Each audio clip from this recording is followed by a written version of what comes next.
السلام عليكم. اليوم عندنا هاي الشاشة الريان LED 32 بوصة. هذا الليبل مالها. هاي الشاشة أول ما تحطها على الكهرباء تطلع الصورة، تظهر هيك أجزاء من الثانية وتختفي، وظل البيانات خافتة. يعني شنو؟ يعني الليدات. بس شلون نعرف الليدات؟ يعني بالبداية لازم نفحص الباور، نتأكد ان الفولتية دا تطلع، و يعني يلا نتأكد احتمال الباور مثلا.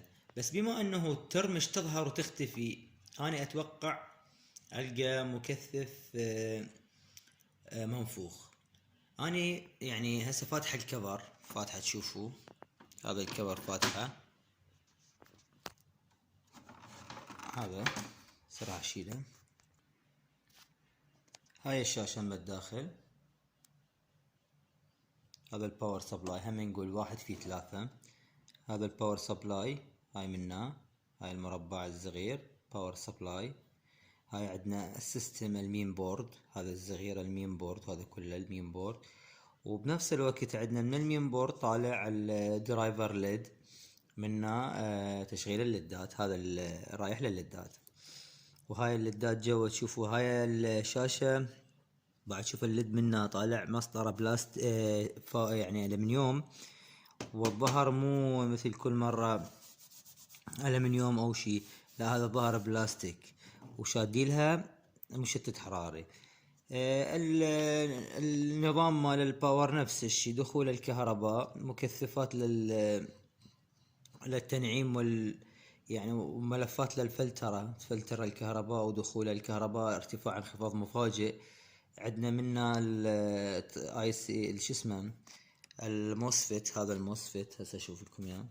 هذا الموسفيت يسوي عملية التقطيع عن قبل الموسفيت اكو بريش دايود، هذا البريش دايود يحول مكثف رئيسي، ينعم الفولتية، يدخلها على الموسفيت، تدخل على الموسفيت، يسوي الموسفيت عملية شو اسمه التقطيع. بس اكو وياه هذا الاوسيليتر، اذا تشوفوا ما طالع بالكاميرا، هسه يطلع، هسه اشر عليه.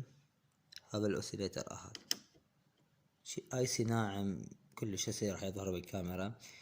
هذا الاوسيليتر ياخذ الفولتية يقطعها الموجات، يعني يحولها موجة من دي سي، يرجعها للموجات ومترددة وترددها كلش عالي بالهرتزية. هذا المكثف راح يكبر هاي الموجة، العفو هذا الموسفيت يكبر هاي الموجة على مود تدخل هذا الترانسفورمر، يحولها هم بملف ابتدائي وملف ثانوي، يحولها يطلع الفولتيات للسيستم وللدرايفر ليد ولكل شي بالشاشة، وللتيكون. هذا التيكون هنا هم ايضا ملزوق ومدمج ويا الشاشة. الفولتيات هاي الشاشات وهسه الباورات اللي راح اشوف لكم اياها هي كلها نفس الطريقة، يعني نوعية رديئة صينية، تمشي بنظام ال 12 فولت، يعني تخرج 12 فولت. يعني شوف على هذا الدايود، تفحص الخروج مال هذا الترانسفورمر كله 12 فولت، وبعدين هاي 12 فولت تتوزع على هاي المكثفات وعلى هاي الاي سيات، وتتحول الى 3.3، 5 للسماعات، 12 تبقى للتيكون او 5 يعني، و1.8 للبروسيسور، حسب الشاشة وتقسيمها. اما نظامهم فهو كله 12. نرجع لموضوعنا، هو موضوع الشاشة. انا ليش اتوقع مكثفات؟ لانه كل ما تجيني شاشة ترمش صورتها بعد التشغيل وتنطفي، القى مكثفات منفوخة، يعني الفولتية تطلع وتنحبس او تطلع مو صافية والى اخره.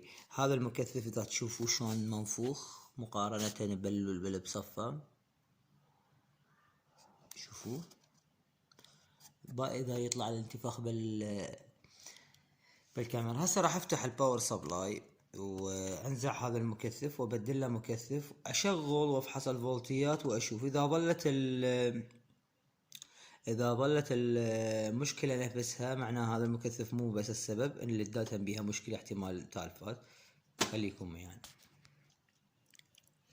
ورا ما بدلت المكثف هذا، بدلته، جيت شديت وجربت، نفس المشكلة، الليد يرمش ويفصل. يعني معناها قطعيا انه الليدات هي بها المشكلة الداخلية. وللتأكد اكثر خليت ليدات مباشر يعني منها، يعني حطيتهن شغلت اشتغلن طبيعي. هسه لازم اضطر افتح الشاشة كلها. هاي الشاشة منها بيها براغي يعني مو كبس، نفتحها، نفتح الاطار ونطلع الليدات ونبدلهن. هسه راح اوقف الفيديو لما افتح هذا الغلاف. هاي البراغي، هذا برغي، افتح الكفر واطلع الليدات وابدلهن. احنا سوينا حلقة عن فتح الشاشة وذاك، وشفت شي جديد بهاي الشاشة راح اشوف لكم اياه. هسه هاي مثل ما تشوفون خلفية الاضاءة مشتغلة. هاي المسطرتين مال الليدات، هاي 10 فولت، 10 ليدات، كل ليد 3 فولت يعني 60 فولت. ايش سويت؟ بدلت الليدات وشديت وشغلت على درايفر ليد نفسه. هذا الدرايفر ليد تشوفوه، بس اشتغلت الشاشة تقريبا 7 دقائق وقامت تطفى. شغل تطفى، شكيت بالسالفة. اتضح لي انه الدرايفر ليد ايضا ضعيف او ضعفان. فاضطريت اشد درايفر ليد خارجي. هذا تشوفوه محولة درايفر ليد خارجي. اشتغلت الشاشة طبيعية. و هسه نشوف البيانات. هاي البيانات موجودة.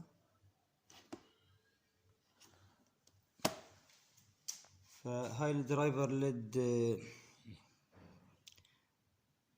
ضعيفة، تهبط الفولتية بيها ما تتحمل، فاضطريت اشد لها هذا الدرايفر ليد الخارجي. وهذا كان الفيديو. نلتقيكم الفيديو لاحق، والسلام عليكم ورحمة الله وبركاته.